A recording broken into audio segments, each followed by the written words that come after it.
and she just beat the shit out of you, Dude. and robbed you, If she- and took your wallet. I'll tell you what. And she didn't even live there, and that was like she got free meals, she got your money, and she was like on to the next. You know If what I she mean? beat the shit out of me, That would've been I awesome. probably would have like hate fucked her just might have out married of her. You respect. might have Yeah. married her, yeah. You know, obviously I love women who treat me like absolute shit, so I would have loved it.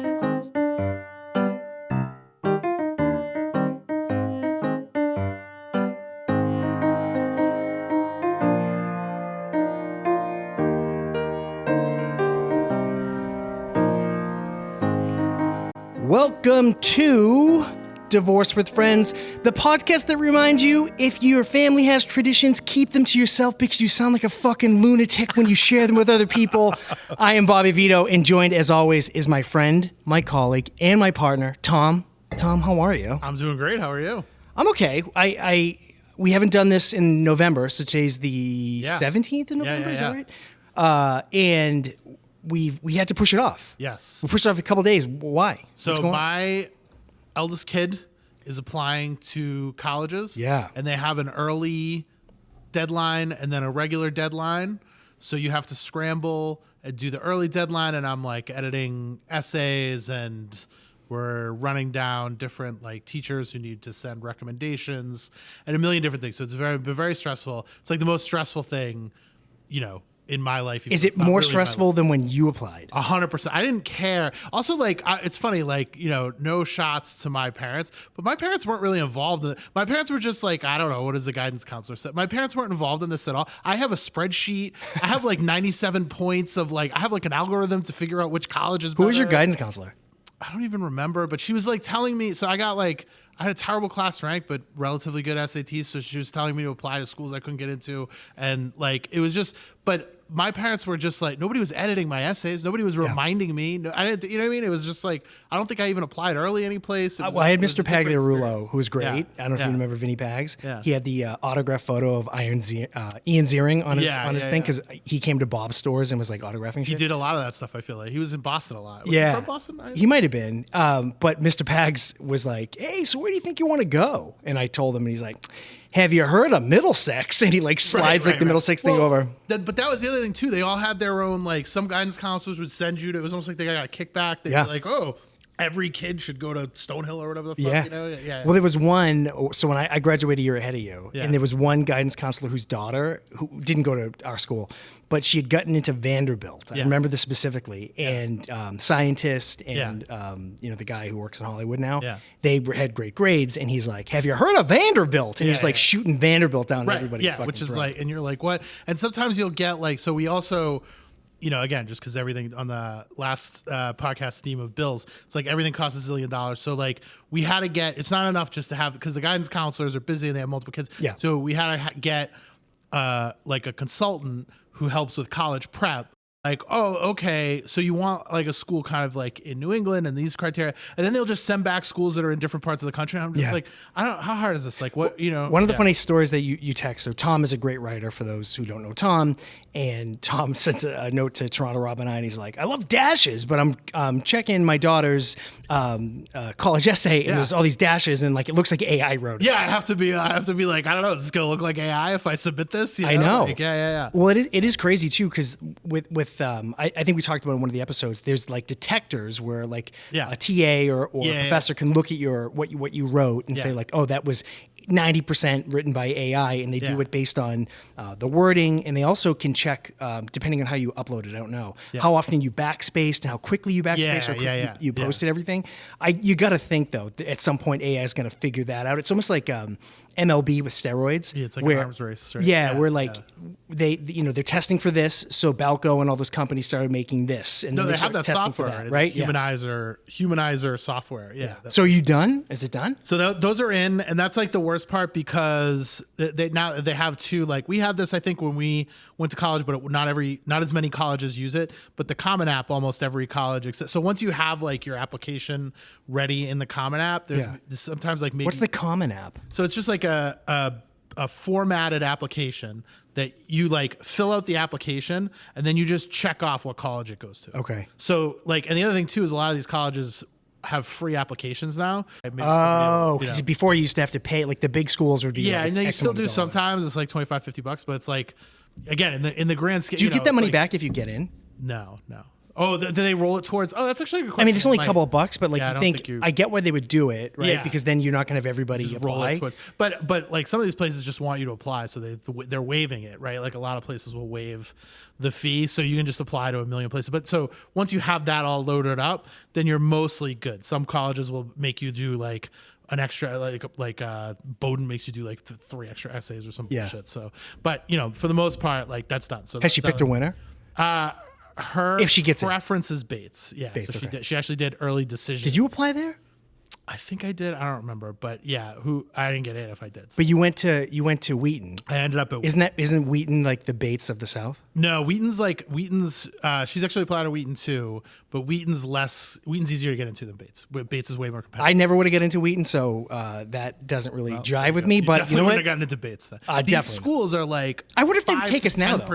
If we're like one day we're gonna have a podcast and be like, what the fuck is that? Yeah, I don't know. I don't know if they want to be associated with this. Maybe. I mean, I don't know, Tom. We get 400 listeners a month. Yeah, maybe. Well, Bates is in. It's in like the Boondocks, Maine, so there's probably a lot of people eating turnips.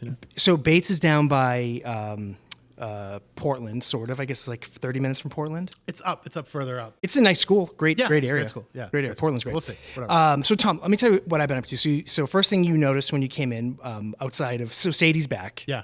And she looks great. She looks great.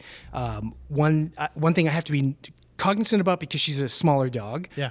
She's lower to the ground always. Sure. So it's not like you have a big dog where you walk them and their head isn't like at the ground level. Yeah.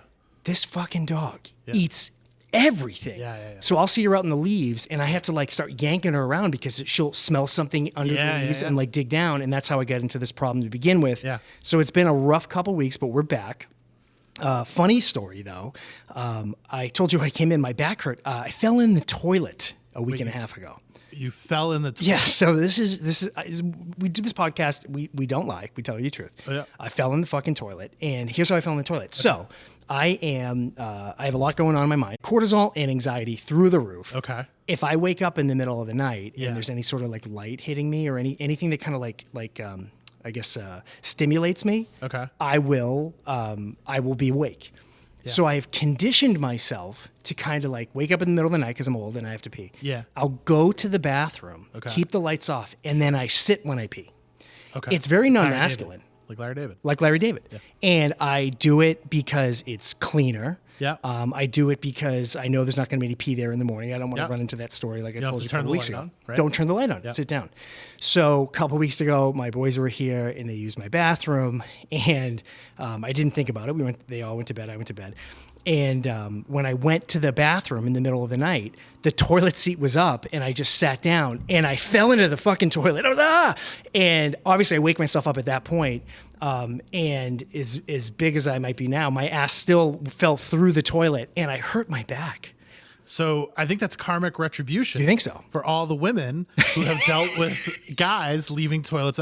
There is a sign in my house that my daughter printed out with several bathroom rules, and one of them is about leaving the toilet seat down because I think that the toilet seat should be down. Again, I do it. It's 2 bathrooms here, so the boys have their own bathroom. I have my bathroom.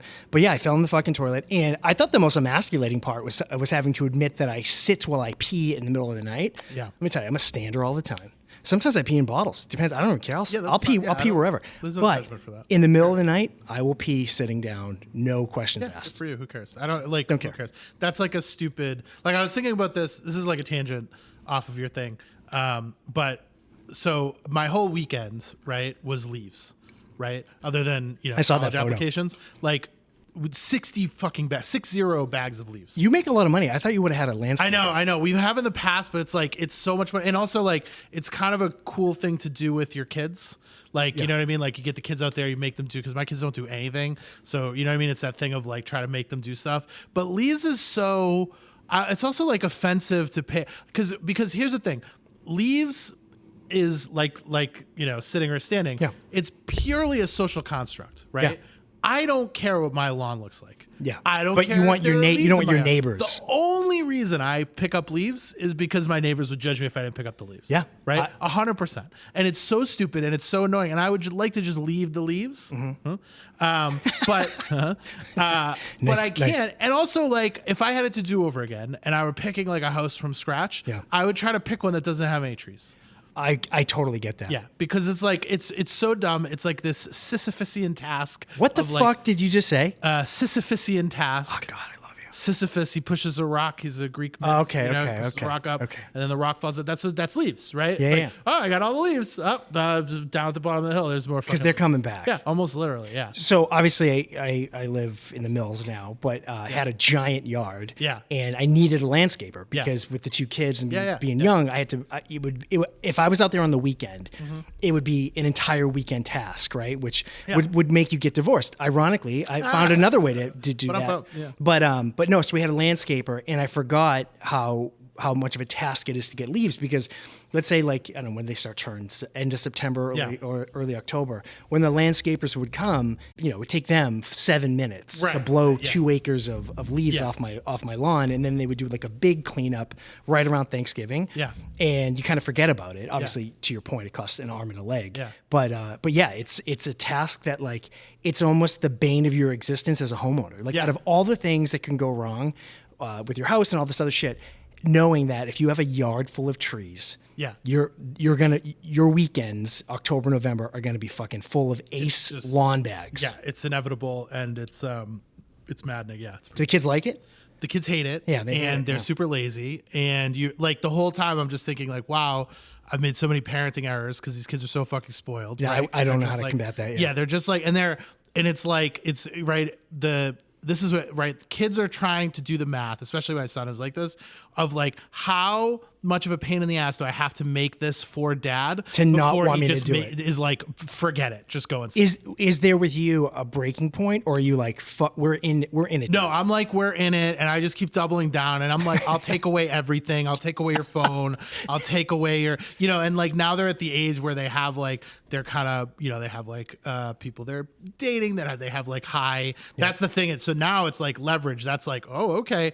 It would be a real shame if you lost your phone for 2 weeks. That means like a lot now, right? Yeah, it's like that they lose their conduit to that person. I get really worried about that. I mean, obviously, again, I don't have to worry about it now. But another aspect of the house that I used to live in was a giant, long driveway. So I did have a snowblower, but it was one of those things where, like on a flat ground, the snowblower is great. It's not that great on a hill, like my giant football-sized hill of a driveway. Yeah. So I needed to get it plowed because by the time you'd wake up in the morning, it could be like, where we live, could be like 8 inches, could be a foot, could be more.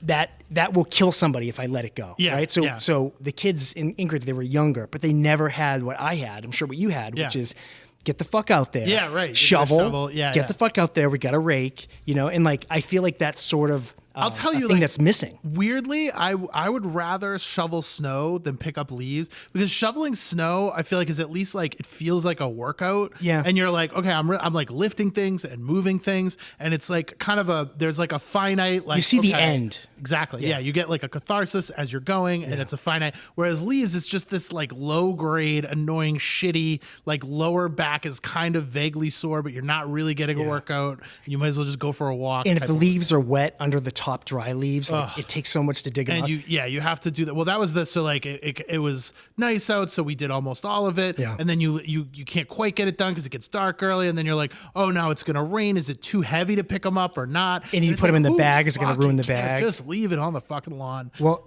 I'm just gonna go door to door in the neighborhood and be like, this. Toronto Rob had kind of a brilliant insight where he was like, I think. Rob, are you listening to this? This is recorded for you, buddy. Tom will say something nice about you. This is one and only time. But he had kind of a brilliant insight where he was like, same thing with the lawn, right? Your lawn is just for competition with your neighbors. Yeah. Like there's really no function. Like makeup for women. Especially once your kids are older or something. We'll get to that.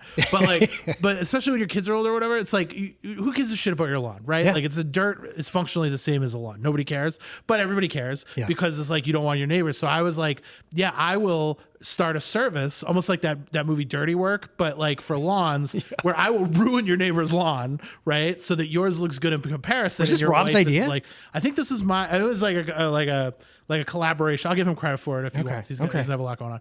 But so You can have it.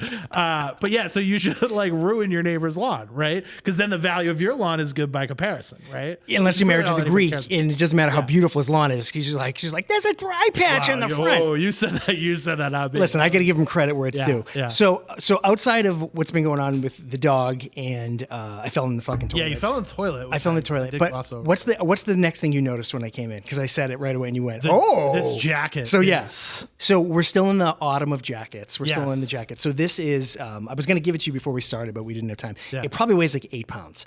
So this is, and we'll post a clip of it. This is my Macho King, to be clear, not Macho Man. This is Macho King, Randy Savage. Yeah.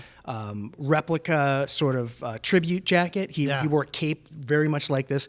It is purple, white, gold, red, silver, sequin jacket, full sequin jacket. And it says King directly on the back, as you can see here as I turn around. This jacket, I'm sure, we've talked about the jackets that I wear on dates or the jackets that I just wear around. Like the Blockbuster jacket's very practical and wherever. Undertaker jacket, not as much. This jacket, not practical at all. Doesn't come out of the closet, right? It should be in the closet. But this jacket, when I do get to wear it, it will get a series of looks. It can get anything from, oh my God, is that a Macho King jacket, to do you think you're the king? Like it gets a lot of like you're the king. Like I'm the king, which I'm because that's a pretty niche. I didn't get it. Yeah. And I watched, whatever. I think like a normal amount of wrestling. I'm not like a huge wrestling person. He wasn't the Macho King after like 90, I think. So he was back to the Macho. So I would have been, maybe before I even really watched wrestling. Yeah. But it's also like, it's not helping the, like wrestling is kind of like a homoerotic, like gay. It sounds gay. It looks pretty gay. Thing. It's very gay. It's very sequensy. It's all sequence. It's all sequence. It's all sequence. But I had it, and I told you before we started. I go, I have the jacket of jackets. Tonight. So is this a crescendo? Are we out of jackets finally? We still have more jackets. Wow, there's more jackets. We still have more jackets. So I have. Are you one-upping again? Are we going higher with jackets, or do you think these are more like... this is the... You think this is the peak? This is the peak. Okay. This is the peak because as flashy it is all that other shit. Unless you get sequins added to some other jackets, maybe. You never know. Well, there is another jacket with sequins, which I'll wear. It's not... I know. I'm wild. It's not all sequins, and it's Don't get carried away. There's more sequins. There's more sequins, yeah. Tom, I fell in the toilet. I admit this. We're doing it. Yeah, come on. No, this jacket has the most sequins. Okay. So this was again a chalkline jacket. Yeah. But I bought it 2 years ago. Okay. Off eBay because Chalkline had sold out of this jacket. Dude. So that means that this jacket is so popular that like they sold out and it was expensive. I think on eBay it was like $300. I think if you bought it from Chalkline it was $200. So it was only like, a 30% markup. But it was Okay, wait. Yeah. So do you want this jacket? How do you go about researching the jacket? So I see it on 2.5 years ago. I see it on Chalkline. How do you see it? Because you're on Chalkline all the time. I have Chalkline app, and I have I have the text messages. So you see it? It'd be like, got it. New Macho King Randy Savage line now dropping. Fucking like gay wrestling jackets. Like you're in our list of fucking sociopaths who would buy this. So so I look at it, and then I look at the price, and it's like $200 for a jacket that I know I'll never wear. Yeah. So I have to kind of like risk reward it. Yeah. Right. So I watch it for a while, and then it's sold out, and I'm like, I really want this jacket. Yeah. So as you can probably tell at work, I have a reputation of like, what wild shit is he going to wear to this offsite? Yeah. So I was like, this is the perfect opportunity to buy it. So then you had to go back and get it. But it was gone, so I found it on eBay for an extra $100. It's almost like, that coin flip trick where like you say you're deciding between two things. So in this case, it would be like, should I get the jacket or not? Yeah. And then you flip a coin and you cover it. But then instead of actually looking at it, you're just like, what am I rooting for? You know what I mean? So by the jacket selling out, it unveiled to you that you were rooting for get the jacket, right? I feel like, again, remember the wizard, your line, the wizard, the wand finds the wizard? Yeah, Juan finds a wizard. Yeah, this jacket had to find me. Like there was no way around this jacket not finding me.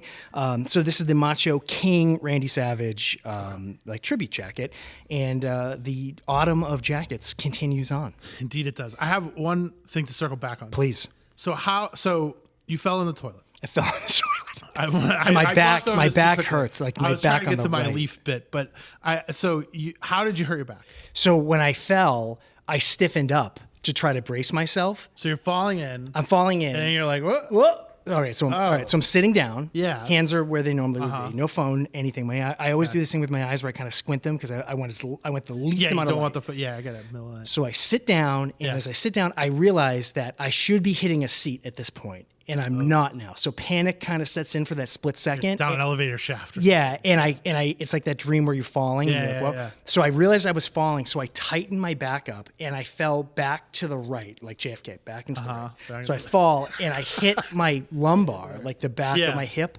against the back of the porcelain. Oh. And I was like, ah! And the kids were upstairs sleeping, and they didn't wake up, thank God. But I was like, son of a bitch. Now, you might say, did you get up and put the seat down? No, I just braced myself and peed sitting down in the seat. So So I hobbled back to bed. So now every time you get a pin, like a twinge, a ping. Yeah. You have to be like, oh, I fell in the toilet. And I realized it happened I think we recorded on like the 29th of October. Yeah. I think it was the next week. Yeah. And I was like, this is good content. Yeah, that is good. I fell in the toilet. Yeah. So that's that. So where can you find Tom and I? You can email us at divorcewithfriends@gmail.com, Instagram at divorcewithfriends, and Twitter, which I plug every time, but we never really fucking use it. It is divorcewfpod. Meg is back in college, so she doesn't give a shit. We do have a TikTok, which we got. So have you noticed? By the way, I've been experimenting. I feel like if you look at our Instagram feed, you'll see how it started very primitively with like just photos, barely any filters. Then we moved on to music, and we moved on to this, and then we moved on to Gemini making a lot of our images. Mm-hmm. And then I got an invite to Sora 2. Yeah. And I was like, holy fucking shit. You love Sora 2. I fucking love Sora 2. So we've been making a bunch of videos on Sora 2, posting those on TikTok as well. One of the Sora 2 videos, most of our videos get about 100 or 200 views and like nothing. Sure. The commercial that we made for the podcast. 3,500. Yeah, that's crazy. It's crazy. Yeah. Which is weird how like one video would go that way. TikTok is very feed based, right? It's for you, as opposed to. So, but it's almost like what I've noticed too is at least with Instagram, I've noticed that like our skip rate went since we started AI, our skip rate, fuck you people, it started at like 60 and now it's down to 50. Nice, there you go. So and then the AI stuff has been like at 38, people love AI. So what you'll notice in the last video that I posted last week is a bunch of nonsense, but hopefully what you'll see is that's actually the theme of this episode. So a bunch of basically they're Easter eggs. What we're gonna pull out. So as first, Tom, let's start with our listener feedback. All right. The first one I will pick up, and it's a callback. By the way, I want to thank all of our listeners who sort of extend the content, because Tom and I will stumble upon some ridiculous conversation that we have, and then we'll get an email about it. So just like the later daters from a couple weeks ago, last week I embarrassingly was like, who doesn't fucking eat turnips at Thanksgiving, you weirdo. This is wild. Yeah. So we got an email about that. Okay. So. This one is, guys, I can't believe Tom doesn't like turnips. Mashed turnips mixed with mashed potatoes are amazing. My sister makes them every year. That is from our friend Dave on Instagram. So I was like, I can't wait to cram this fucking email down Tom's throat. So, well, first of all, I don't know if I like turnips or not because I didn't grow up on a fucking farm. Well, right? Like I didn't. I got to give you credit where credit's due, because I was like, Tom is much smarter than I am.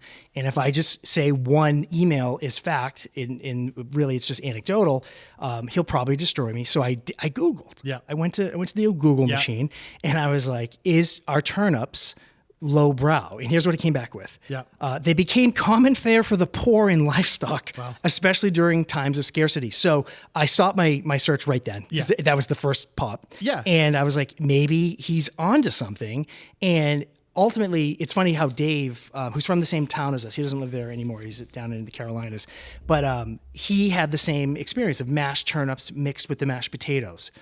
So I don't know where that came from. Where do you even? I don't even know. I wouldn't even know where to buy turnips. First of all, they're everywhere. They're. I mean, they're not. So they're definitely not. Okay, but hold on. So when they're everywhere. When I describe a turnip, what color do you think it is? Let's start like purple, right? No. So they're yellow orange. Oh. Okay. That sounds even worse. So they're a big ball. Am I thinking of beets? You might be thinking of beets. So a turnip is typically, like, if you don't get them already pre-cut, it sort of has it looks like like not the stringy part of a squash, but like like like if you cut into like an acorn squash, you have like the hard flesh. Yeah, that is like the turnip. And then for the mashed stuff, it's basically you boil it down like a potato and then butter and cheese and whatever, and you make the mashed whatever. Sounds great.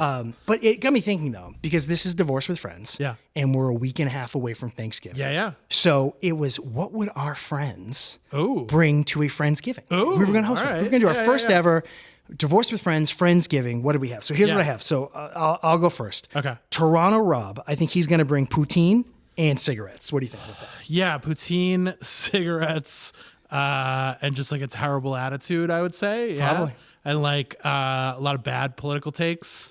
Like sort of like the uncle who you're like, ugh, I really wish you weren't at Thanksgiving right now. Yeah. That kind of vibe. Not even like one side or the other, just like he can cook well though. Like he's a good cook. He became a good cook. He grew into it. Yeah. And he famously didn't know how to cook anything when we met him. No, in fact, I think we lived with him in 2006, and he had never had, this is no joke, he had never had a Caesar salad. Yep. He'd never had maybe tacos. Tacos were for sure. I feel like there was something with bagels because he came. Yeah, probably. Yeah. Because he came. Basically, with him it would be like he would never hear of it. He would be like, "That's disgusting," and then just like a kid, it would become his favorite thing. Yeah, he acted like he was like 11 from Stranger Things. Like he was raised in a lab. Yeah, he's eating Eggos. He was fed TV dinners. That was basically his. And what like he came down one night and he was like, "What are you?" This is the story I was going to ask you to tell. Yeah, and I was like, "Oh, I'm making pasta," and he looked at me, like I was Gordon Ramsay, and he was like, "You know how to make pasta?" And I was like, "Well, no, it's like in a box, and you just boil it." And he was like, "Can you teach me?" Well, do you remember that sent him down the road of the Food Network? Yeah. And then he was all about Alton Brown. Phantom Gourmet. Phantom Gourmet, and he started watching Alton Brown. Yeah. He would become like the weekend expert. Yeah. So it would be like, this is how you make this, and this is how you make this. Yeah. Nachos was one of his early favorites. Yeah, he started very primitively, but he did get really good. He's a very good cook. He really makes like molten lava, cakes or whatever. He's got to keep the Greek happy. All right, so the dishwashers are. I think he's going to bring the turkey because in his mind, no one is going to make a turkey better than him, and he doesn't want to have to ask how they made it. So he's going to be like, I'm going to bring the turkey because I know that's the one thing that you can screw up and ruin my Thanksgiving. I can see that. Counterpoint, I think he might bring something that's like a pain in the ass to house at your house. Like he has his own crock pot or something, and he's like, "Hey guys, I need you to clear off the whole counter so I can put my crock pot here." Yes. And also, like, here are all the specifications for what can be around the crock pot and how long the crock pot is running and the level of electricity. And it's like, if you don't understand anything about the crock pot, he's like, "You fucking moron. Oh, look at this asshole. He doesn't understand the crock pot." And then he'll tell you how to cook the turkey. He'll give you feedback on the mistakes you're making as you cook the turkey. Well, now that you say that, I'm thinking he's also the guy who brings the dish that isn't finished yet, and he needs to finish it in your kitchen. He's like, "Listen, this just needs to listen. No big deal.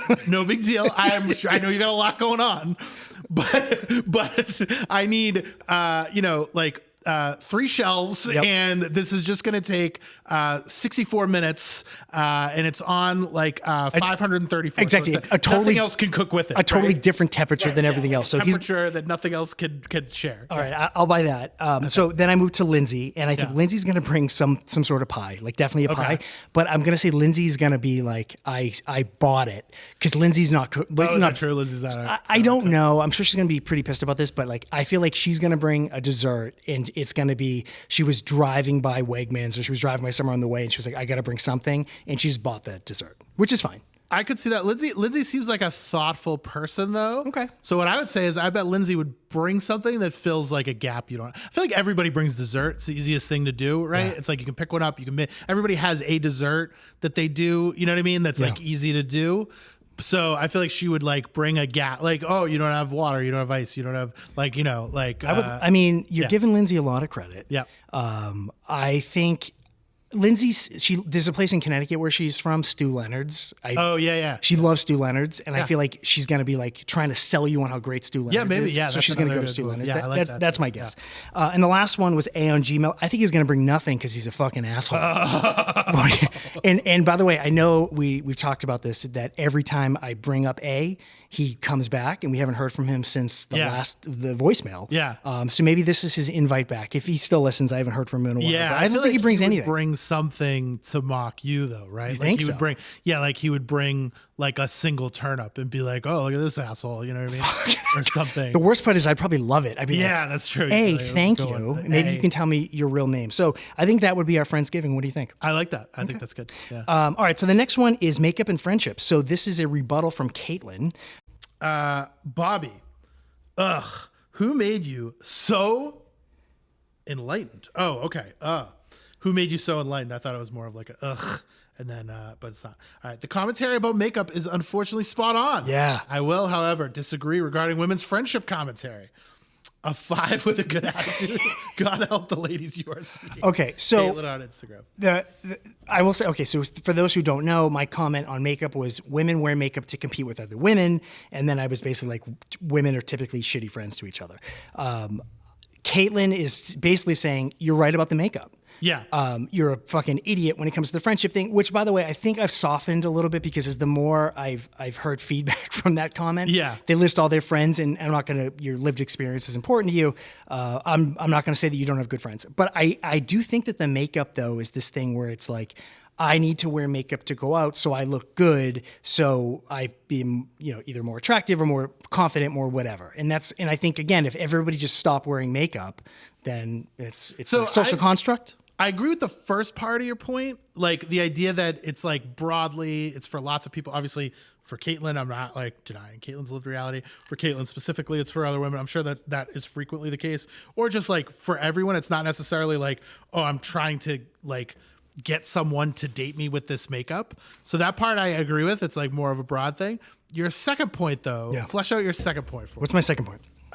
You said the makeup is more for women, but then your second point is the thing that I find is kind of weird. It's like just you're banning makeup, though.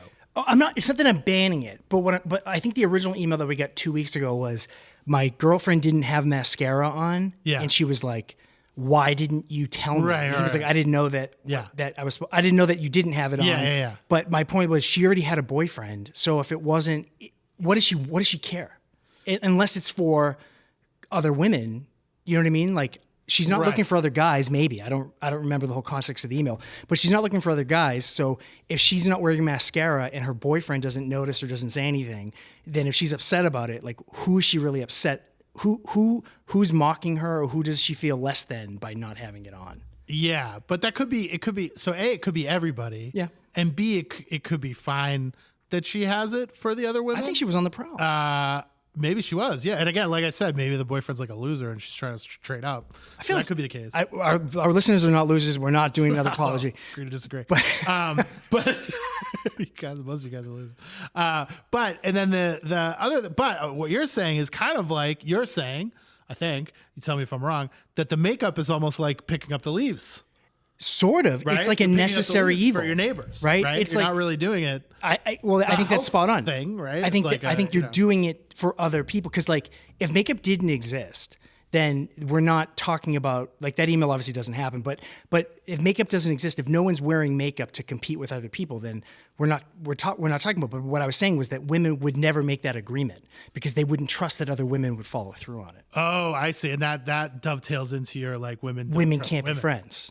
I see. But yeah, and then I made the point that I think it's actually similar. So yeah, and I don't think that's really like a gendered thing. I think guys are kind of like that too, and are also cattier and gossipier than people give them credit for. It's kind of a cliche. And I don't think guys would lay down whatever their version of that is. So I mentioned like, going to the gym or like wearing jackets with sequins. Well, I'm definitely not giving this fucking jacket up. So either way, Caitlin, thank you for the email.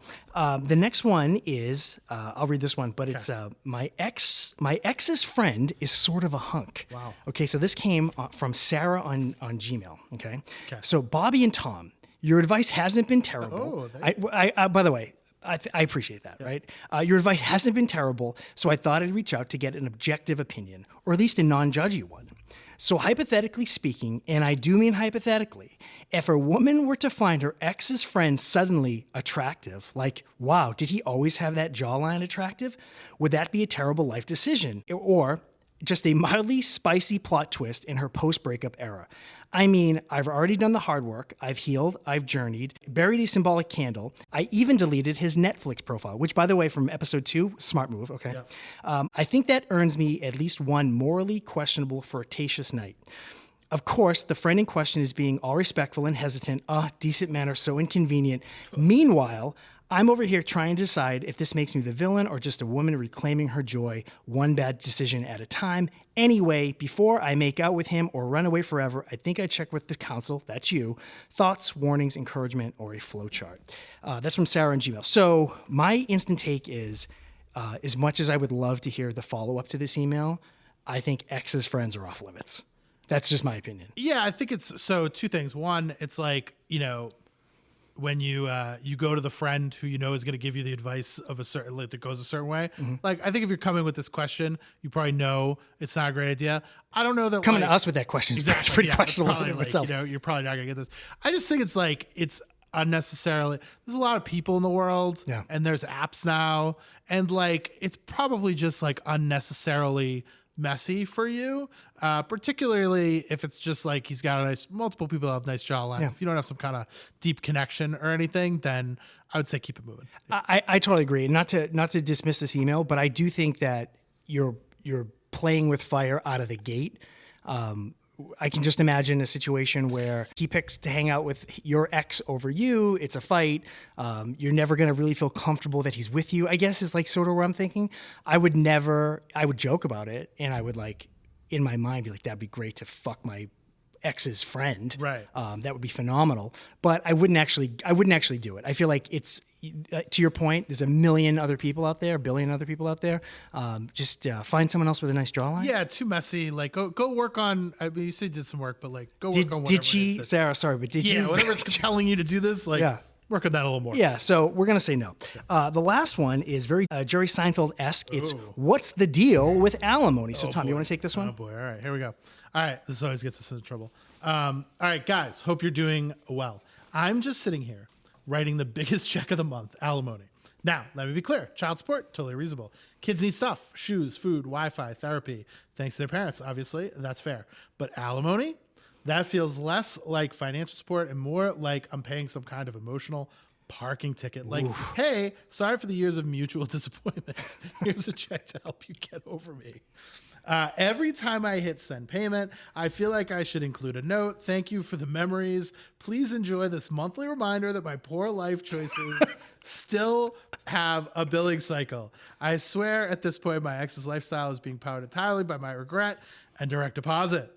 Anyway, I'm off to eat ramen and think about my life decisions. Looking forward to the next episode of DWF. Yours in financial repentance, James on Instagram. So, wow. Tom, we have a different experience with alimony child support. What do you think about this one? So, well, I texted you this weekend. I watched the movie like Nice Guys. It's it was pretty random.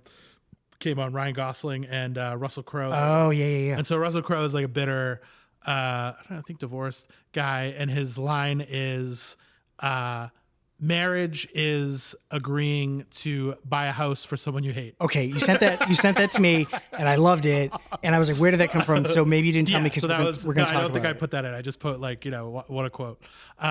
So I think the thing that's interesting about alimony is like, I think alimony, if it's the person that you had kids with, right, then I think alimony and child support can be a little bit interchangeable. And it's like, okay, if you think about it, like I'm paying a lump sum to position this person as positively as I can for helping raise the kids, right? And so we had a different experience in that when you went through it, alimony was tax deductible. Yeah, that's true. But as of 2016, it's not. So you could be grandfathered into it. So if you're tax deductible on it now, but some people, the way it works, at least in Massachusetts, is they'll take your salary and hers, and then they'll take away alimony first. And then they'll say, okay, that's mom's new salary, this is dad's old salary, and then they compute the child support, which to me is like, because both of them are now non-tax deductible, they should just call it family support and not really do it that way, which is kind of weird. Yeah, exactly. And I think as a mental model, that's probably how you want to think of it. Yeah, but that's how because of you, that's how I do it. Yeah, exactly. Yeah. So I would say a couple things. One, like, I think this is a very, they have to make blanket rules because that's like how you have to do things. I agree. But this is a very like situation specific thing. Yeah. And if you're in a situation where you feel like James apparently does, like he's paying a lot of money or whatever, the thing to keep in mind is like there are a lot of these situations where a spouse gives something up or like changes the way that they're living or puts themselves in a position where like the other spouse is earning money, the spouse earning less money is contributing other things, even when you don't have kids. So that's a protection against that. A person like giving something up under a certain understanding, the circumstances changing, and that person not getting like fucked over, right? And I think that that's valid. I think and James didn't give us enough information, but I do think, because at least in only Massachusetts, alimony is based on the length, right? So like I was married 8 years, so the maximum can be like 61 months or something like that. So the longer you're married, the more it can go. Yeah. And to your point, they do just kind of broad brush it, where they don't say, oh, it was always a 2-income house, whatever. I think the bitterness from whoever has to pay it, because it doesn't have to be the man or the woman paying it. It's whoever. That's true. But. So let's just take it from the person that's paying it, especially if you have like 50-50 custody. It's like, it's not like you walk around with like your divorced mom or your divorced dad card and you go into like the store and you're like, hey, I'd like that for free because I pay alimony. It's like, no. So like I can see the idea of the double dipping, but to your point earlier, I do think as soon as if there are kids involved, just pay the money. I mean, personally, as much as I'm bitter over a lot of things, what I'm never bitter about is my kids having a healthy, productive life. Yeah. And if that means that like I eat ramen, which I don't, but like if I did, it'd be like, well, that's okay. Yeah, sure. Yeah, totally. Yeah. So I think like, and then I think I'm sure people have a different mental model for being divorced with no kids. Yeah. But again, I think it's like, it really depends on the situation. It's like, there's a million stories of, the lower earner, like you said, could be a woman, could be a man, kind of getting fucked over because, they've given up a career. They've done certain things to make it viable for, they've moved, you have people who move across the country or, do a lot of different things, to make it viable for their significant other to, make more money. Yeah. Right? Yeah. And obviously every situation is different. So James, I get the frustration and I love that you wrote in. So please write in with some more details if you want to clarify anything. Yeah. But yeah, alimony unfortunately is a necessary evil, especially I guess with kids. If you bring up kid stuff here, said need kid stuff, shoes, Wi-Fi. If you didn't have kids and you were like, I was married 4 years and I have to pay alimony and we don't have kids, I'd be like, man, you got fucked in the ass, dude. You almost think of it like, I mean, it's like, this is kind of like the cost of, it's like, you don't like, I mean, some people do, but like, you don't really like complain about taxes all the time, right? No. You're like, yeah, you got to pay taxes. That's part of what you got to do to live in because I'm a sheep. It's like, all right, you got to pay alimony. I don't like confrontation. And it's kind of you made a choice. You didn't get a prenup, right? Yeah. Right? And which, so had you started listening to us 13 episodes ago, maybe you would have. Yeah, maybe you would have. Yeah. Maybe you would have. I think we're going to spawn an entire generation of prenups. So the last one, Tom, is not an email actually, but it's a suggestion of a story that we cover. Okay. Because we like to cover news every now and then. That's true. So a friend of the program, Beth reached out, and the article that she sent was from Vogue, and the article is called "Having a Boyfriend is So Embarrassing." Okay. And it's not an email, but I did go through the article, and basically what the article from Vogue, and I'll ask you as if you have any idea. Is Vogue still like in Vogue magazine I don't think so. I don't know how popular it is. I don't know. Vogue was big when we were in like high school. Yeah, but I think that it loses some of the cachet because it was just like you could only get so many magazines on the magazine rack. Now it's like a website. Yeah, well, exactly. So the idea of it is basically that, like, if somebody posts on social media, me and my boyfriend, the authors, like, they get muted instantly. And the idea of the article is ultimately that having a boyfriend takes away from your feminine nature, and it defines you and all this other stuff. And it goes into cringe, right? So it's like doing things with my boyfriend and posting them online is sort of like a flex, and it's cringy. But then they also talk about the relationship curse, where it's like if you put it online, then you're actually asking for it to kind of dissolve. I don't necessarily agree with any of this. This article was, in my opinion, very much clickbait. However, if women, if women or men are out there and being like, "Oh, it's gross to have a boyfriend or a significant other," basically relationships are fucking doomed. Yeah, well, I think like, I don't know. That just seems like do whatever you want with your social media file. For me, it's like, if that's how you feel, that's fine, and you don't have to post anything you don't want. Yep. And honestly, like, right, they do all those studies where it's like the more time people spend on social media, the more depressed they are, because other people are posting with their significant other, and it's a highlight reel, and that's not how anybody else is. And keep this in mind: nobody ever posts the fight that they had about the dinner that they didn't want to go to. So you're living a life that's not a highlight reel, and you're seeing people. Yeah. Post their highlight reel. You're falling in the toilet. You're like, my life, fucking shit could not be worse. And now Betty's got a goddamn boyfriend. Maybe that's so. Okay. So this is part of my. Okay, so I'm building out the 2028 presidential platform here. Yeah. Okay. Yeah. We have. Remind us what the first one was. So the first one was free pet health insurance for everybody, right? Like universal pet, and just like pet paradise, basically, like universal pet health insurance, lots of free food, toys, pet play areas, right? Mm-hmm. So I'm pro pets. Good luck being on the other side of that. 1, 2. You got my vote. I'm anti-leaves. So we're going to pick up all the leaves. I'm going to get all the nerds who are working on like, doing like a DoorDash clone or whatever the fuck and building new AI tools that nobody needs. They're going to work on just like drones that suck up everybody's leaves. I love that. And then you own a house, which is a lot of people who vote. Yeah. There's not going to be any leaves. You're not going to have to worry about leaves or paying for your pet. Boom. Tom, Boom. I'll tell you what, if we can get this platform off the ground, eat your heart out. I'm going to vote right for you. Yeah. And I'm my own party. I'm not going to either party. Okay. So third thing now is, so for you are required, if you want to post on social media, to post a certain percentage of lowlights.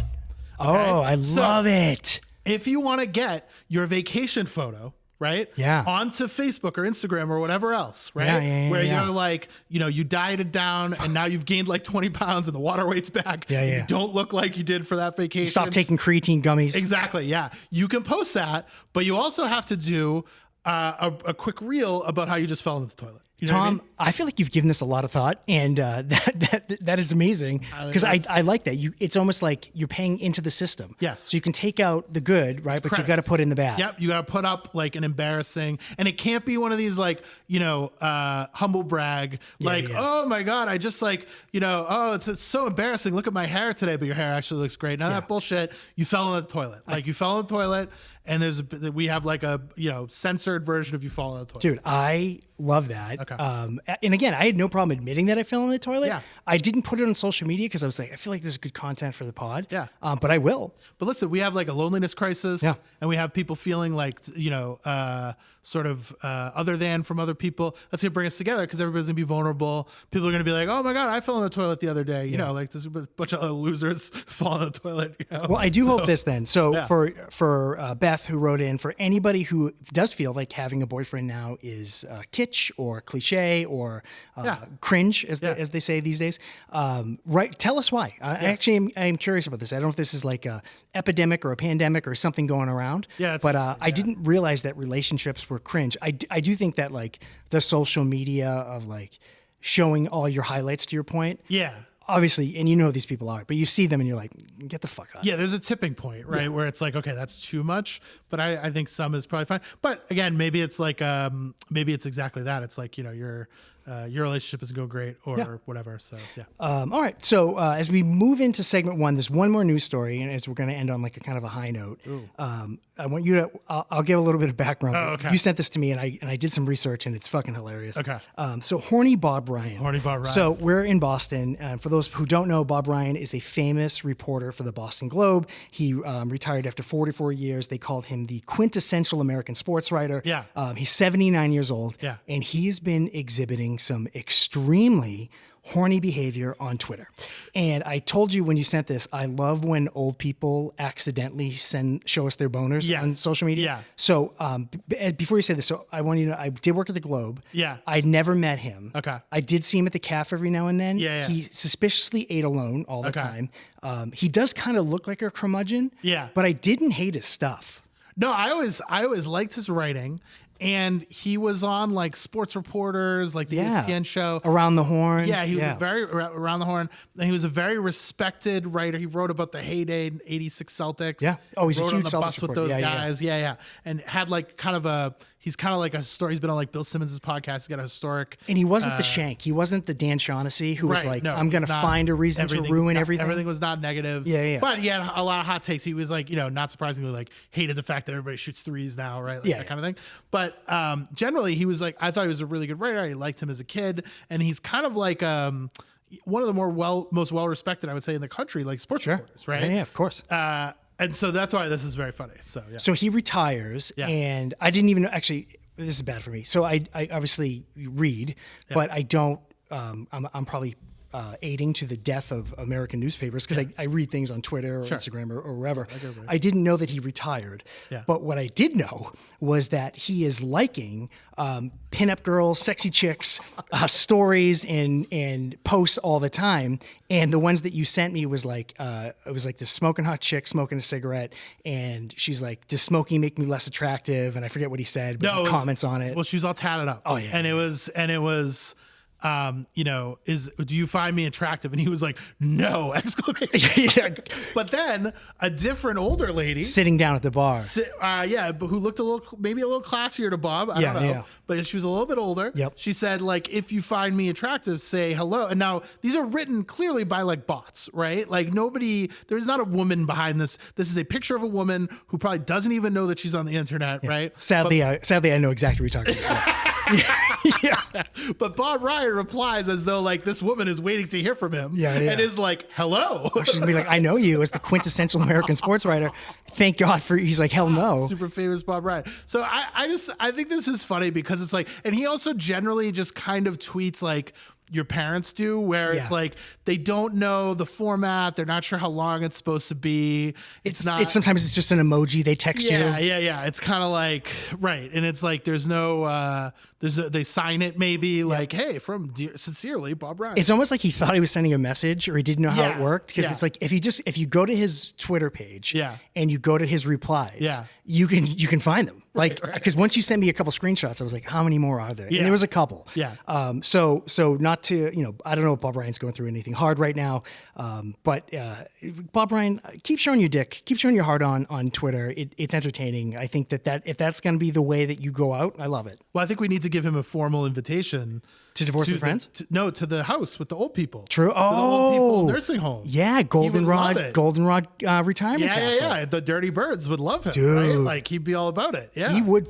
By the way, Bob Ryan. This is exactly what we're talking about. Like Bob Ryan is still like he's not like, oh hey, I'm retired from the Globe and I'm also retired from public life. I'm showing my boner. Popping a boner. Yeah. He's like, I'm taking this medication and no to the woman with the tattoos, but yes to the, classy older lady. So Bob Ryan, you have an invitation to the Goldenrod retirement castle. You can be in season 1. We're casting now for Don't Catch the Drift. So you can be on that. He may catch the drift, but he probably, In fact, he's so old that he knows why it's called the drift. He's an early favorite to catch the drift. Yeah, exactly. All right. So segment 1, Tom and I did this in episode 1 or 2 where we talked about television characters that we looked up to growing up, Zach Morris, Kevin Arnold. Yeah. But looking at them from an adult lens, they were kind of pieces of shit. So it got Tom and I thinking about, well, what literary characters or what movie characters, this one will be literary, we can do movie at another time, did you look up to or did you read with your parents, or maybe they, it was a fable, a classic thing that you heard, and as you look at it from an adult lens, you're like, holy shit, this takes on a completely different life. So I'll take the first one and we'll kind of get through it. So this will be non-woke. We're not saying to cancel these things at all. But if you think about them in the context, it is kind of strange. So the first is a classic. It was obviously probably made popular to our generation by the Disney film in the 90s. Yeah. But it's Beauty and the Beast, okay? Yeah. So the childhood meaning is this is a tale about somebody looking past someone's outward appearance and learning to love them for who they are inside. However, when you stop and you think about what this is, the goddamn Beast kidnaps this chick, right? Yeah. Brings her to his castle, locks her away, and he can't not look like the Beast until somebody falls in love with him. So he basically locks her up there. He's like, she's going to fall in love with me. And not only that, he's got a bunch of creepy friends who are telling her the whole time, look, I realize what he's just done to you, but he's a great guy. He's a great fucking guy. He had this curse. It's not his fault. It's not his fault. I mean? Somebody put this curse on him, right? So like he's got the clock, right? And he's got the candelabra, and they're like, hey, be our guest. He's not a really bad fucking guy. Like that's classic, like flying monkeys type shit. It's like, listen, everybody's been criticizing young white guys, and you know what I mean? Yeah. Like they gave them video games and porn, and what are they supposed to do? Right? So like, why do we feel bad about them? Yeah. So the modern interpretation is, through a contemporary lens, this story can be interpreted as having a troubling message about romantic relationships. Critics argue it romanticizes an abusive relationship with the protagonist living in captivity and being pursued to fall in love with her captor. It can be viewed as a story about Stockholm Syndrome rather than a story about love. And I thought this before I found this article about it. So it wasn't like this article changed my mind, because those are sort of the fables, the stories that we grew up with.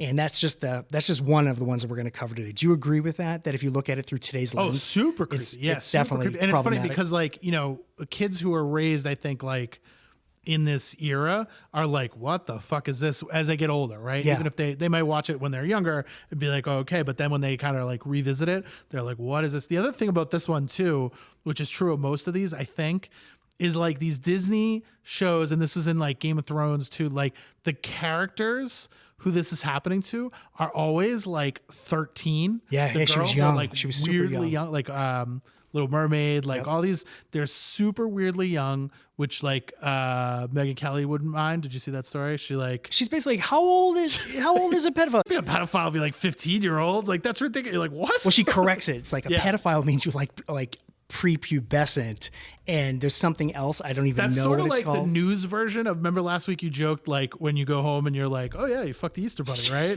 It's like the news version of that. It's like, oh, in Megyn Kelly's house, like 15 is like consent, right?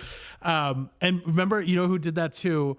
Curt Schilling, the Red Sox pitcher. Yeah, he had. I try to forget him. Yeah, he had that weird line where he was like, yeah, everybody thinks their daughter's friends are hot, and everybody's like, what? What are you talking about? Dude, I did forget all about that. Yeah. So well, actually, it's funny you brought up The Little Mermaid. That was also on the list, but I didn't want to get too Disney specific. Yeah. Disney didn't write those. It's the same idea, though, right? It's like this extortion-y, like, oh, if you just like... If you shut up and kiss me, then like, I think her thing was, you don't look like him, so she makes a wish to look like him. Yeah. And if you can't talk, meaning that like he should just fall in love with a subservient there's no agency, women. and only the guy can save you. Yeah. The guy will save you if you're like, you look nice and you shut your mouth. Which is unfortunately true, but we weren't going to get into all Disney. So the next one is my personal favorite. Green Eggs and Ham. And so this book, obviously, as they say, is fun about rhyming and encourages kids to try things that are out of their comfort zone.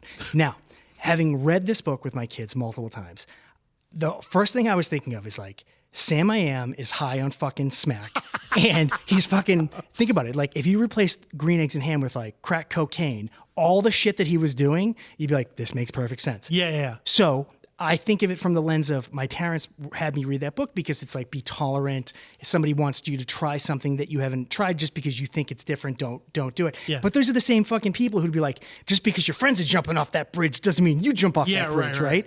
So that's what they're saying about this book, right? So the modern interpretation is, some see the story of Green Eggs and Hams as a tale about harassment and gaslighting. The Sam I Am character relentlessly pressures and bullies the other character into doing something he clearly doesn't want to do. Yeah. His disregard for the other character's repeat objections until he finally caves out of sheer exhaustion. And what happens? The guy tries the green eggs and ham, and now he's hooked on the smack. He's hooked on the crack cocaine. Yeah. He's like, remember when we were like, will they do it on a bus? Will I do it? I'm fucking a nun. He's like, fuck yeah, I'll do it. Let's do it right goddamn now. So when you think about green eggs and ham, I think it falls right into that bucket. Well, Cat in the Hat has some like cocaine-y drug vibes too, right? There's like thing 1 and thing 2, and they're running around. Yes. And they're messing everything up, and then it just kind of like all erases, almost like the other side of a drug haze, right? And think about like what he was doing, right? So the Cat in the Hat fucks up this kid's house. Yeah. Thing 1 and thing 2, like raid his mom's painting drawer, do all this shit. Kid's losing his mind, and at the end they like snap their fingers or do some nonsense. And then they make the kid like, oh, what a narc, because he's trying to draw boundaries about like fucking up the house. No shit. And like this kid's having a full blown panic attack during the book, and like they're just like, by the way, I get the spot cleaner. It's gonna clean up everything. Yeah, don't be such a nerd. Don't be such a nerd. So think about all the times your parents were like, be open minded, do all this stuff, but also at the same time was like, you can't go play baseball at that kid's house just because your friends are doing it. Hey, totally. Fucking, why don't we get in line? The last one is a book that I actually was not familiar with until I had kids, but it is The Giving Tree by Shel Silverstein. Do you know about this book? Yes. All right, so tell us about this book. So basically the tree, right? There's like the giving tree, and the tree keeps giving of itself, and the kid takes it for granted, right? And then as the kid gets older, they're like, oh, this tree just gave like everything, but now, it's too late, right? Basically, yeah. So the story is a touching story about selfishness, unconditional love, and the tree giving everything it has to this boy, even its own body, to make him happy. So if you think about the progression of the tree started by giving the boy shade, and then the boy came back and wanted apples, and the boy came back and wanted lumber, and then the boy came back and he wanted to build a canoe. And basically at the end of it, the tree is just a fucking stump. And the man is all by himself, and he's just like, I guess I'll just have a fucking sit on this stump, and the tree is like, oh, thank you so much for coming back. What a weird fucking thing. So modern interpretation, the story can be seen as problematic tale of a one-sided, codependent, even abusive relationship. The boy is perpetually demanding and being ungrateful, while the tree gives up its very essence until it has nothing left. Many see this as a cautionary tale rather than an inspirational one. And I have to admit, that tree would have sucked that kid's dick at any point of the fucking book, and all the kid wanted was the lumber, the branches, the apples, even just to sit at the end. And it is a really weird book. And to make it worse, and not to make fun of Shel Silverstein, but if you look at the cover with his photo on it, I thought he was like a mongoloid. Like, he's not like a handsome dude. You know what I mean? And he's writing this book, and I'm reading with my kids, and it's like, oh, this is like an inspirational bestseller. It's like perfect for kids. And I'm like, I pray to fucking God my kids don't turn out that way. I guess you could make the argument that the book is supposed to like show the kid like, oh, this kid is being selfish, right? Do you think they make that? And I agree, but do you think that? I don't think you make that connection as a kid. Yeah, I agree with that. And the other thing I think is like, so it's kind of a heartbreaking book as a parent, because you're just like, oh yeah, that's pretty much what being a parent is, kind of. Unfortunately, in a way, it's like you making your kids read it. You're like, this is what you do to me. Yeah, but it's like this is how. But the message is like over their head. But that is like a constant struggle as a parent too, because it's like you signed up to sacrifice, and you are sacrificing, but you also don't want to do it, even not even just in a selfish way. It's like you don't want to do it in a way that makes your kid take for granted people who do things for them, right? So you do have to draw. Like, I felt like you got to make them like get there and break those fucking leaves. Like, hey man, like, exactly, right? It's like, hey, you live here, you get this, you get that. You need to. I'm not asking you to like get a job, but like you need to acknowledge that, right? Like you need to, sort of acknowledge the things that people do for you and show gratitude for them and stuff. So, I agree. So if anybody has any other of these suggestions from literary, and again, we'll do a topic on movies. Yeah, there's a million of these. Yeah, the 90s movies things are, there's a lot of those. Yeah, tropes galore. So if anybody has any more, send them over. Before we get to segment 2, as always, we're going to hear from our sponsor, Prisco Dildos. Okay. Hey guys, it's Emma from Divorce with Friends. The holidays are right around the corner, and if you don't want to be like that no-dick bozo, Toronto Rob, showing up with perfume or a necklace, listen up. Have y'all heard about Prisco? That's right, Prisco Dildos are New England's premier dildos, coming in all shapes, sizes, colors, and textures.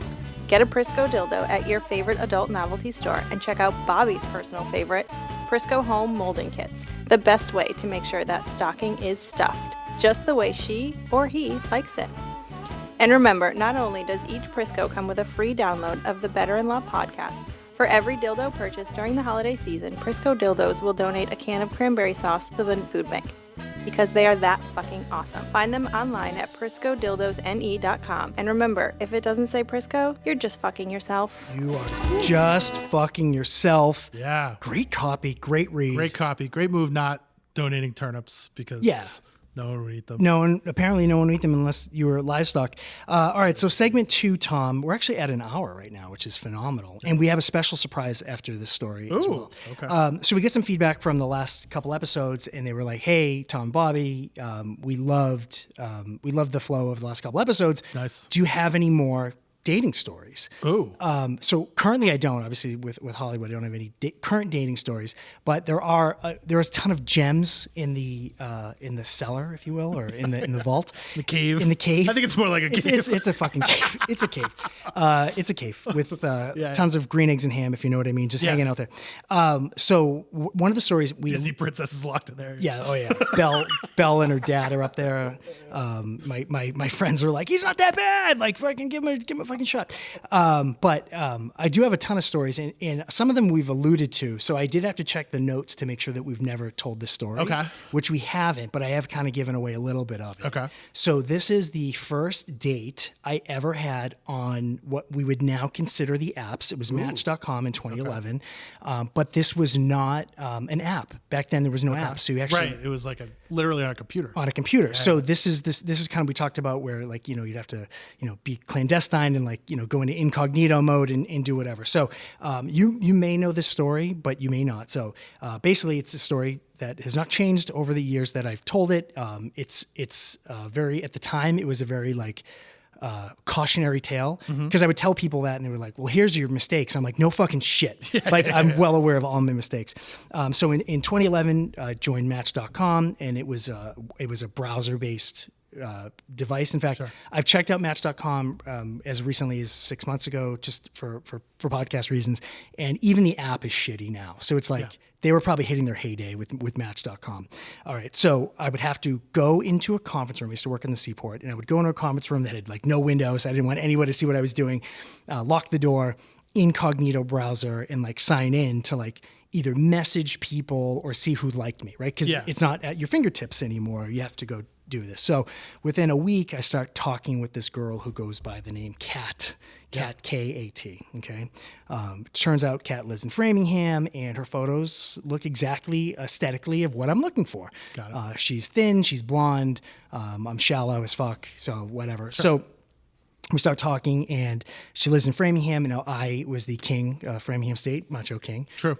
King of Framingham State. I know Framingham very well, so we're like, we'll go out in Framingham. Yeah. So we're talking for about a week before the event, and my feelings are basically like, I am conditioned on rom-coms. I'm conditioned on Fate, and I think this like Disney movies, locking people in closets and shit. But no, I'm thinking about like this, who knows, like these are how love stories start, right? Sure. So like I kind of throw caution to the wind, being a little cliche.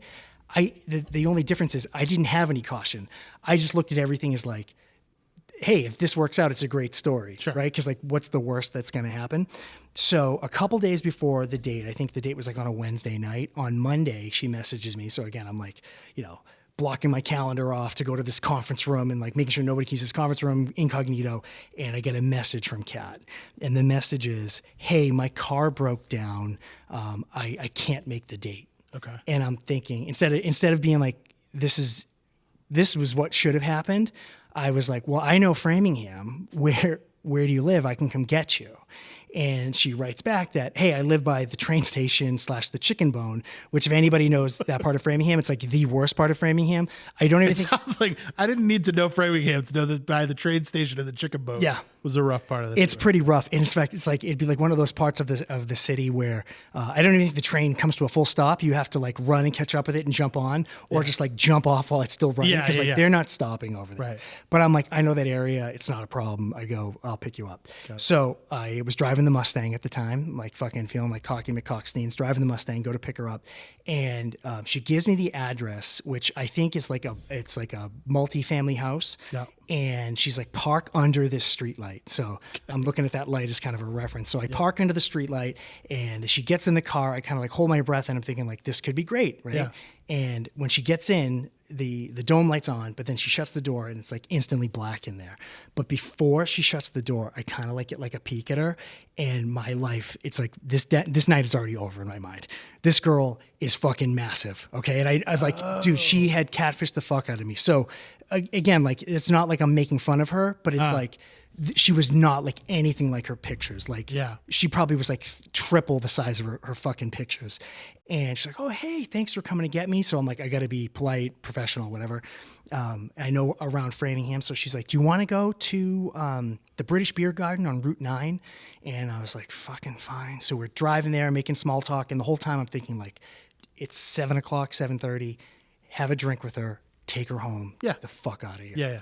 So I'm stewing about being catfished, pull into the parking lot, and we get out of the car, and I realized that I left the dome light on. I think the dome light wasn't working right. So I turn around, and and I was like, oh, I got to go back to my car. And honest to God, Tom, I get in, I turned the car on, and I fucking drove away. You did? No, I didn't, but I wanted to. And the look on her fucking face was like she thought I was going to do that, so I didn't do that. I shut the dome light off. I come back, and she has the balls to say to me, and I'll never forget this. She was like, hey, I just want to thank you for being so honest. She's like, most guys on these apps or on Match, whatever, lie about their height. But she's like, you said how tall you were. I was like, you fucking bitch. Like, holy shit. So is she totally different from the picture, or can you see like... I can... Not so. Most of the photos were like I'm like. Do you think it was the same person? Or I do think it was the same person. I do think it was the same person. But like, what I think was, they were all downward angles. Yeah. So I think I was tricked in that regard. It's actually fairly easy to do that if you just do like the face or. 100%. 100%. But the fact that she was like, hey, by the way, thanks for not saying that you were 6'3" when you're not, like, it means a lot to me. I appreciate that. So we go there. I'm like, I'm just going to have some bourbons. We'll be fine. Yeah. As soon as we get in there, I notice, and this is sort of where like the night kind of takes like a weird turn. People are staring at us, people who work there. And we go in, and she's like, oh, we're just going to sit at the bar. And when you go into the British Beer Company, I don't know if it's still like this, but there's like a bar with a pretty nice bar, actually, but they have tables all the way around it, like those booths that are like built into the walls. So she's like, we're going to sit here. So we sit at a booth. And we're talking. And as we're talking more, I notice like more and more people are like, from that work there, are staring at us. Okay. Almost to the point where I'm like, they noticed something that I'm not picking up on, but I can't put my finger on it. So we talk a little bit more. She mentioned she's got to go home next week for her 10-year reunion, because this was October, I think. And I said, oh, I just had my reunion like last year. I was a year older than her, and so it was great to catch up with people. And she said, well, the thing is, I didn't graduate high school. And I was like, what do you mean you didn't graduate high school? And she said, well, you know what they say, and this is the line she said to me, and I almost want to get it on a shirt. She was like, well, you know what they say, talk shit, get hit, right? And I'm like, what the fuck is this chick talking about? So she explains that she got expelled from high school her senior year. She lived in Connecticut. And it was because she was fighting. Somebody said something to her she didn't like. Yeah. She fought with them. She got expelled. So she never technically graduated, but she's still friendly with some of the people in the area. So she's going back to this reunion. Okay. I got to get the fuck out of here. And at that point, one of the waitresses finally comes over, and she says to this girl that I'm with, and she's like, Kat, is that you? And she's like, yeah, Vanessa, like, how are you? She's like, I'm good. How are you? She's like, I'm really good. This is my date, Bobby. And she's like, hi. And she's like shaking my hand. Get out. And I'm like, exactly, just like that lady at Surf, where she was like, get the fuck out of here. So she leaves, and I was like, oh, you know her? And she goes, oh, yeah, I used to work here. And I go, oh, you used to work here. How long ago? She's like, well, I get fired 3 days ago. I was like, what the fuck? I know. So I'm like, what do you mean you get fired 3 days ago? And she's like, well, I was I was in the kitchen and one of the other waitresses doesn't like me. So I think she messed up my order and then my table was mad at me. So I yelled at her and they fired me for it. I'm like, well, why did we come here? Yeah. And she was like, I just wanted them to know that it doesn't bother me. And at that point, I'm like, I got to get the fuck out of this. So finished the drinks. She actually ordered an entire entree, right? So I just get drinks. She orders an entire fucking entree, obviously. I love this chick. This is great. I say this line to her, which is like, it still doesn't make sense. And I thought, I'm like, did I say this? But I did. It was now, so we get there at like 7:30. It's now like 8:30, 9 o'clock. And she's like, do you want to have another drink? And I was like, I can't. I got a big presentation tomorrow. You know, I got the Miller account. I got to do all this shit. And she was like, okay. And she's like, did you not have fun? And I didn't want to be honest with her. Honestly, I'm not going to be honest with this girl. So I was just like, well, I told myself that even if tonight was going amazing, I would have to cut it off at 9 because of this thing. And she was like, okay. So I can't, that was the stupidest line I've ever could have thought of, right? I'm sure I could have thought of a better line. So we get back to her place and I'm like just grateful I get under that same that same street light that I was on. I'm like, I got to get the fuck out of here. And she's like, oh, you're not going to walk me to my door? I'm like, oh, fine, I'll walk your fucking door. So we both get out of the car. We're standing on the sidewalk, and her house was sort of like up on a mini hill. It's probably like, the gradient was probably like 10 feet over like the next 20, but it had a retaining wall around the sidewalk. Okay. So imagine like where we got out, the retaining wall is probably like 4 or 5 feet high, and then as you get towards the front, the stairs to go up, it got smaller and smaller, right? Okay. So I stand next to her. And she goes, and I start to walk to the door. She's like, no, come this way. And she scoots her fucking fat ass up on the retaining wall and army rolls up the hill. I just stop and stare at this girl and I just walk straight like I was walking up the stairs. We meet at the door at the same time. I'm appalled by all this behavior. She's like cleaning herself off, all this shit. And she's like, do you want to come in for a nightcap? And I was like, no, I don't. So I get this hug from her. It's like this, like I do this like awkward ass out hug. Yeah. Screw out of there as fast as I can. Because you were hard, because you had a boner. I had a boner. I didn't want her to see it, right? I was super horny. And driving home, and I remember texting like Conti or Lindsay or whoever and be like, you'll never believe this story. So they'll all vouch for this story. And I think that it's over because, you know, it's... I was really hoping... Not, you know, posthumously, like I wouldn't want this to happen to you, but I was really hoping for the sake of the story that you got to the door and she just beat the shit out of you. Dude. And robbed you and took your wallet. I'll tell you what. And she didn't even live there. And that was like, she got free meals, she got your money, and she was like on to the next. If she beat the shit out of me, I probably would have hate fucked her just out of respect. Yeah. You know, obviously I love women to treat me like absolute shit, so I would have loved it. So I'm thinking I'm done with this girl, right? Because all you have to do on the apps is delete them. But what I didn't count on was maybe like 2 or 3 days past. This was a Wednesday. So I think by Friday, she's now texting me. And it's sort of like, I wouldn't call it gaslighting because it's like, it probably was true, but it was like, I didn't know how to handle it. And I still don't think I knew how to handle it or I wouldn't know how to handle it.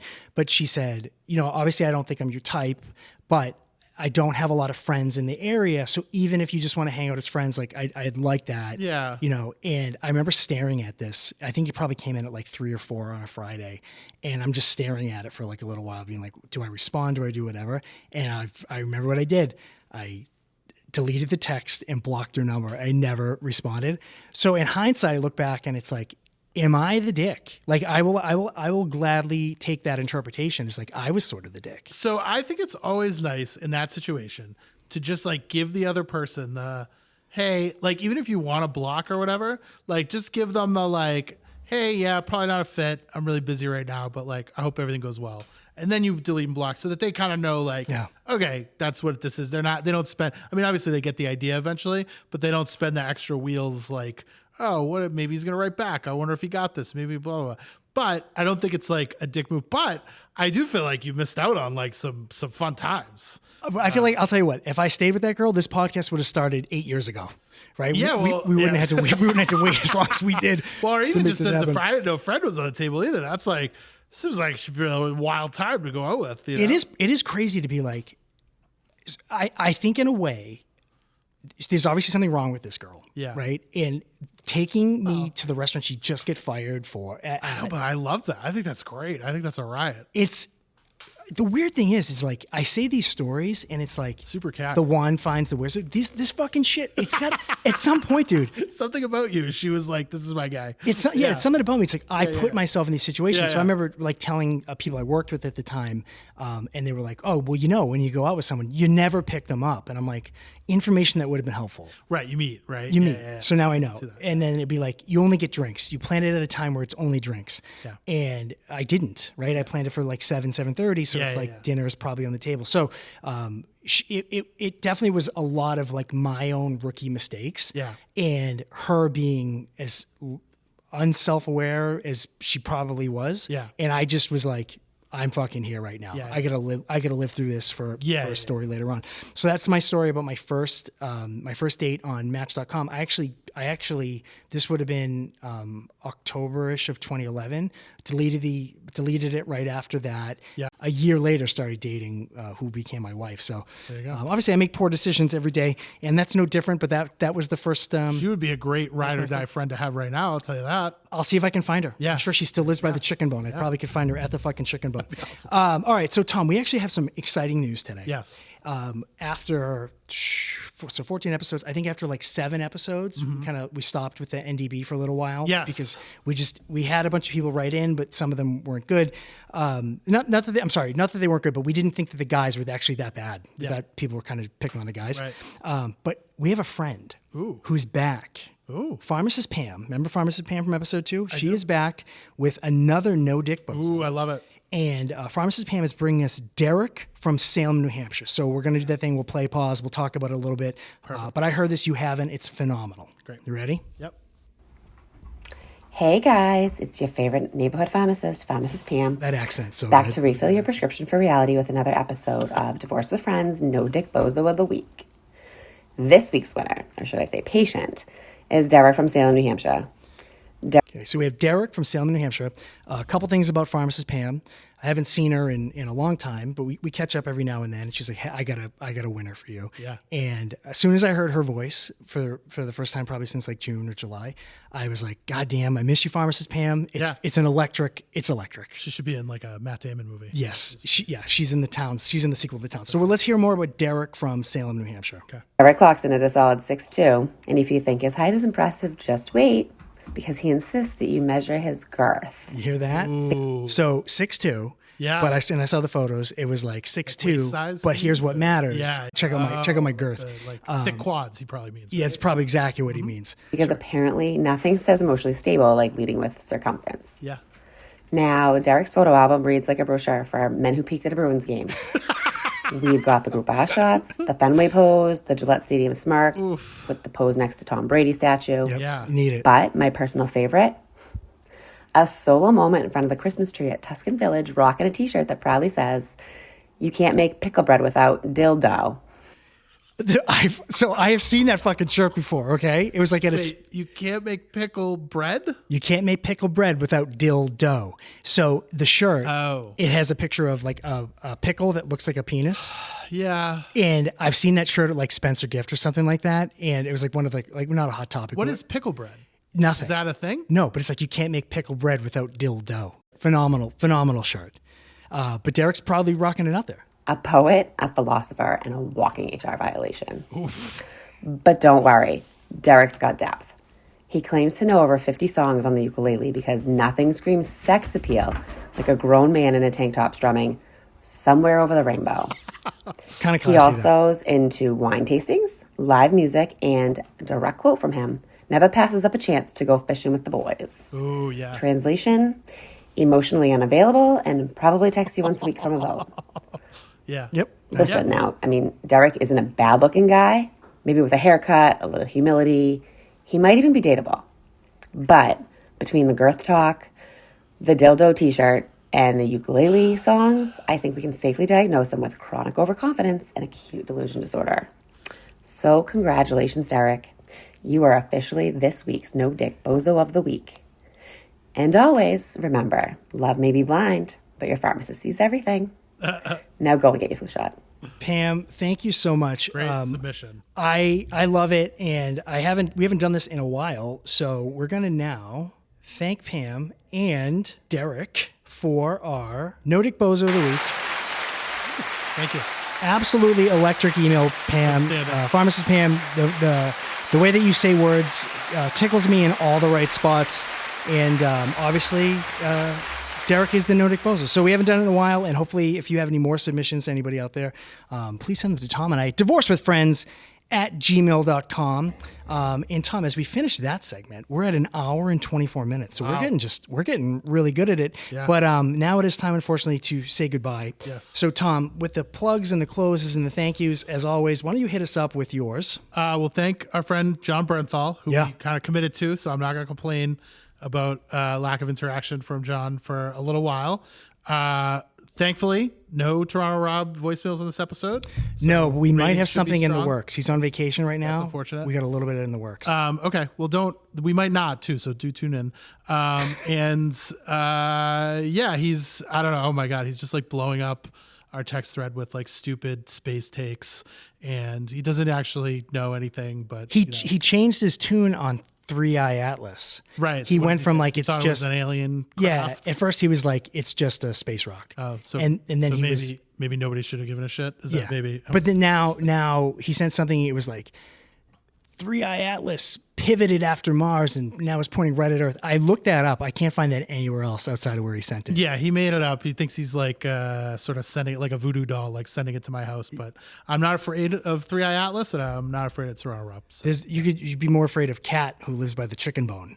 I'm going to try to be friends. I'm actually going to try to find Kat and strike up a friendship, and Kat would hate Toronto Rob. Well, I've had Verizon since 2007. I'm sure I could find out. I could pinpoint, unblock, and no, I'm definitely not going to do that. But I could definitely find the bills from that time. Oh yeah, get the number. I get the number. Okay, we'll just see I if would it's like that. And there's a chance she's been arrested. Yeah, nothing romantic. I just want to. Well, that's why I want to know what's going. Actually, third chair here. I think like we get Kat on. I'll tell you what, if Kat is listening, if you're out there, Kat, and maybe we go to you verify that it's you, like in your apartment. Yeah. I'll tell you, you can verify it's you by sending photos that I saw, and then the photos that you were when I saw you in person. We'll verify you that way. Yeah. But yeah, if you want to do it, Kat, we would love to have you. Kat. Well, as always, I'd like to thank Dean Corsi for this absolute fire theme song.